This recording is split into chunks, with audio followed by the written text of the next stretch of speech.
ఇవాళ Congress party sponsor చేసేటువంటి meeting అది. నేను మొన్న చెప్పినా మళ్ళీ చెప్తున్నా, కర్త కర్మ క్రియ అంతా కూడా కాంగ్రెస్ పార్టీ. కాంగ్రెస్ పార్టీ సూచన మేరకే ఇవాళ తెలంగాణ రాష్ట్రంలో వక్ఫ్ సవరణ బిల్లుకు వ్యతిరేకంగా ఇవాళ కొన్ని ముస్లిం సంఘాలు ఎంఐఎం పార్టీ ఆధ్వర్యంలో వాళ్ళ ప్రోద్బలంతో ఇవాళ మీటింగ్ పెడుతున్నారు. దీంతో ఏం అయ్యేది కాదు. నేను ఇవాళ మీటింగ్ పెడుతున్నటువంటి ఆ ముస్లిం సమాజానికి సంబంధించిన నాయకులు ప్రశ్నిస్తున్నా.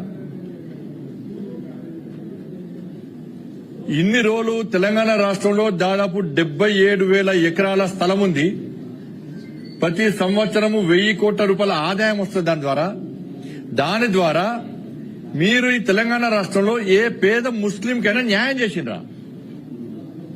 ఎవరినైనా పేద ముస్లింలు ఆదుకునే ప్రయత్నం మీరు చేసిండ్రా?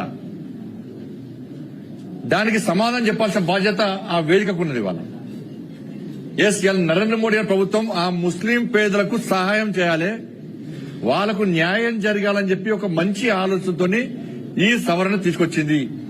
దీన్ని వ్యతిరేకిస్తే ముస్లిం సమాజంలో పేదలను వ్యతిరేకించినట్లే. అంటే పేదలు ఎక్కడ ఉండండి, పెద్దోళ్ళంతా ఓవైసీ లెక్క ఉండాలి, ఓవైసీ కుటుంబం లెక్క ఉండాలని చెప్పంటున్నారు. నేను మళ్ళీ చెప్తున్నా, కాంగ్రెస్ పార్టీకి ఇక్కడ నేను సవాల్ చేస్తున్నా, మీకు దమ్ము ధైర్యం ఉంటే తెలంగాణ రాష్ట్రంలో వక్ఫ్ ఆస్తులు ఎంత, ఎవరి ఆధీనంలో ఉన్నాయి, దాని ద్వారా ఎంత ఇన్కమ్ వస్తున్నది, వచ్చిన ఇన్కమ్ ఎంతమంది పేద ముస్లిం సహకరిస్తున్నది, లాభం చేస్తున్నది, శ్వేతపత్రం విడుదల చేయమని చెప్పండి. కాబట్టి దీని మీద చర్చ జరగకుండా ఇది బీజేపీ సవరణ తీసుకొచ్చింది, ఇదిగో మతం రంగులవి. త్రిపుల్ తలాక్ అప్పుడు గిట్టే చేశారు. త్రిపుల్ తలాక్ అప్పుడు గిట్టే దేశం మొత్తం గగ్గోలు పెట్టాలని ప్లాన్ చేశారు.